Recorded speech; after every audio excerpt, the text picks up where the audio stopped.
This is the reading for day 246 of the year 2022. The date, September 3rd, 2022. I'm reading from the New Living Translation of the Chronological One-Year Reading Bible. Today's scripture is from 1 Chronicles, Daniel, and Ezekiel. 1 Chronicles chapter 8, starting at verse 29, heading, The Family of Saul. Jeiel, the father of Gibeon, lived in the town of Gibeon. His wife's name was Maacah, and his oldest son was named Abdon. All these families lived near each other in Jerusalem. Nah was the father of Kish. Kish was the father of Saul. Saul was the father of Jonathan, Malchishua, Abinadab, and Ashbaal. Jonathan was the father of Meribal. Meribal was the father of Micah. Micah was the father of Pithon, Melchah, Tabariah, and Ahaz. Ahaz was the father of Jada. Jada was the father of Alameth, Azmaveth, and Zimri. Zimri was the father of Moza. Moza was the father of Beniah. Beniah was the father of Rephaiah. Rephaiah was the father of Eleazar. Eleazar was the father of Azel. Azel had 6 sons: Ezekiel, Boeri, Ishmael, Shiriah, Obadiah, Hanam. These were the sons of Azel. Azel's brother, Ashak, had 3 sons. The first was Ulam, the second was Josh, the third was Eliphelete. Ulam's sons were almighty warriors and expert archers. They had many sons and grandsons, 150 in all. All these were descendants of Benjamin. 1 Chronicles chapter 9, verse 1. So all Israel was listed in the genealogical records in the book of Kings of Israel. Heading, The Returning Exiles.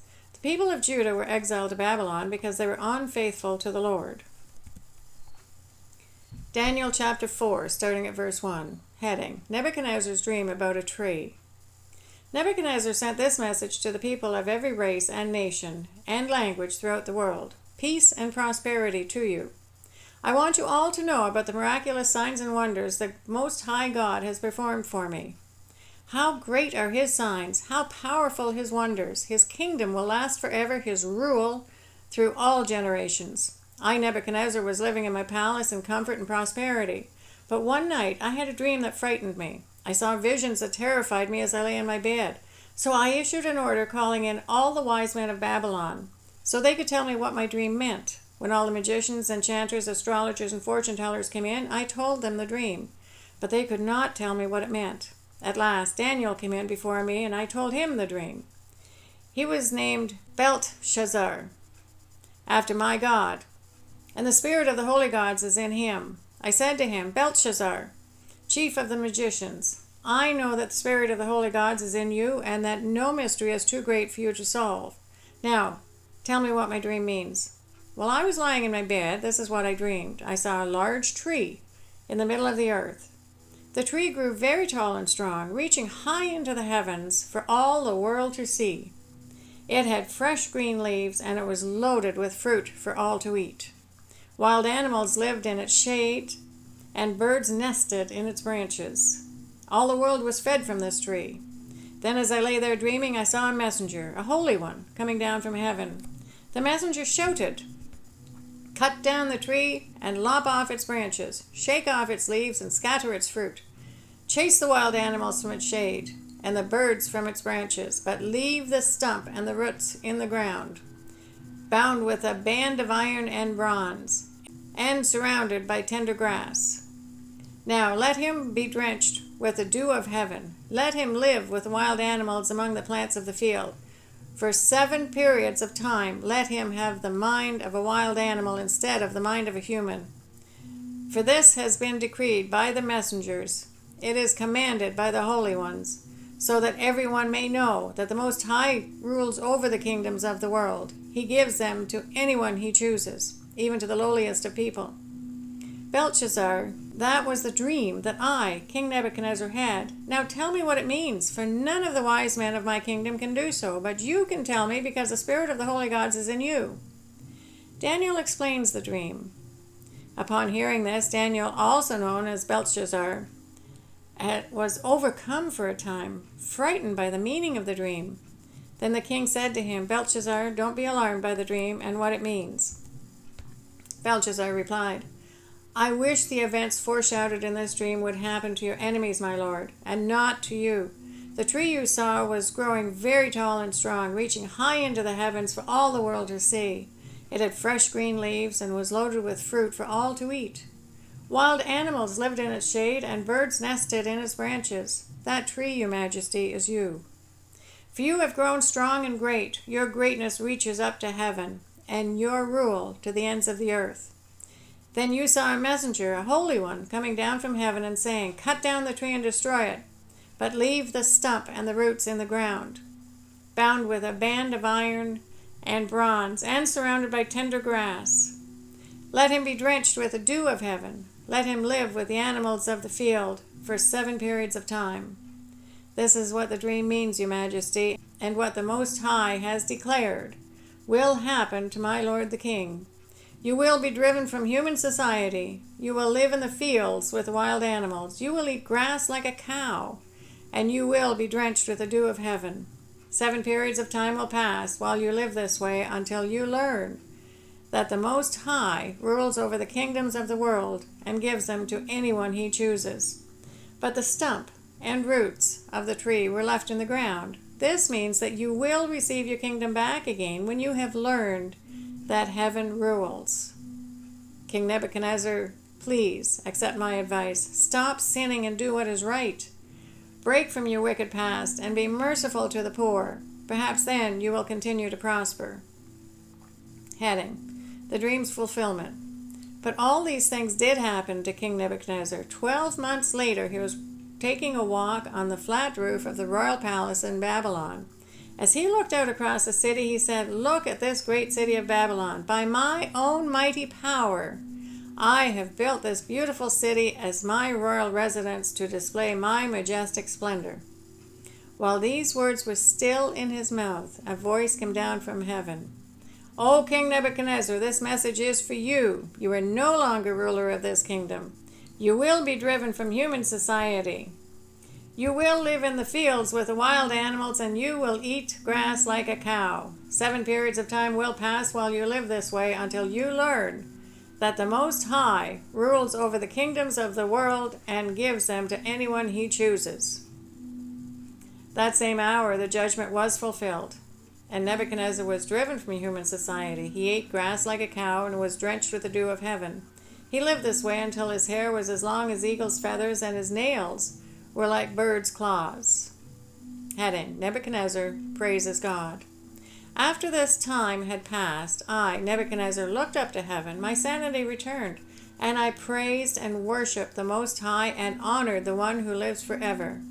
His rule is everlasting. His kingdom is eternal. All the people of the earth are nothing compared to him. He does as he pleases among the angels of heaven and among the people of the earth. No one can stop him or say to him, What do you mean by doing these things? When my sanity returned to me, so did my honor and glory and kingdom. My advisors and nobles sought me out, and I was restored as head of my kingdom, with even greater honor than before. Now, I, Nebuchadnezzar, praise and glorify and honor the King of heaven. All his acts are just and true, and he is able to humble the proud. Ezekiel chapter 40, verses 1 to 37. Heading: The New Temple Area. On April 28th, during the 25th year of our captivity, 14 years after the fall of Jerusalem, the Lord took hold of me. In a vision from God, he took me to the land of Israel and set me down on a very high mountain. From there, I could see toward the south that appeared to be a city. As he brought me nearer, I saw a man whose face shone like bronze standing beside a gateway entrance. He was holding in his hand a linen measuring cord and a measuring rod. He said to me, Son of man, watch and listen. Pay close attention to everything I show you. You have been brought here so I can show you many things. Then you will return to the people of Israel and tell them everything you have seen. Heading: The East Gateway. I could see a wall completely surrounding the temple area. The man took a measuring rod that was 10.5 feet long and measured the wall. and the wall was 10.5 feet thick and 10.5 feet high. Then he went over to the eastern gateway. He climbed the steps and measured the threshold of the gateway. It was 10.5 feet, front to back. There were guard alcoves on each side built into the gateway passage. Each of these alcoves was 10.5 feet square, with a distance between them of 8 3/4 feet along the passage wall. The gateway's inner threshold, which led to the entry room at the inner end of the gateway passage, was 10.5 feet front to back. He also measured the entry room of the gateway. It was 14 feet across, with supporting columns 3.5 feet thick. This entry room was at the inner end of the gateway structure, facing toward the temple. There were 3 guard alcoves on each side of the gateway passage. Each had the same measurement, and the dividing walls separating them were also identical. The man measured the gateway entrance, which was 17.5 feet wide at the opening and 22 3/4 feet wide in the gateway passage. In front of each of the guard alcoves was a 21-inch curb. The alcoves themselves were 10.5 feet on each side. Then he measured the entire width of the gateway, measuring the distance between the back walls of facing guard alcoves. This distance was 43 3/4 feet. He measured the dividing walls all along the inside of the gateway up to the entry room of the gateway. This distance was 105 feet. The full length of the gateway passage was 87.5 feet, from one end to the other. There were recessed windows that narrowed inward through the walls of the guard alcoves and their dividing walls. There were also windows in the entry room. The surfaces of the dividing walls were decorated with carved palm trees. Heading: the outer courtyard. Then the man brought me through the gateway into the outer courtyard of the temple. A stone pavement ran along the walls of the courtyard, and 30 rooms were built against the walls, opening onto the pavement. This pavement flanked the gates and extended out from the walls into the courtyard, the same distance as the gateway entrance. This was the lower pavement. Then the man measured across the temple's outer courtyard, between the outer and inner gateways. The distance was 175 feet. Heading: the north gateway.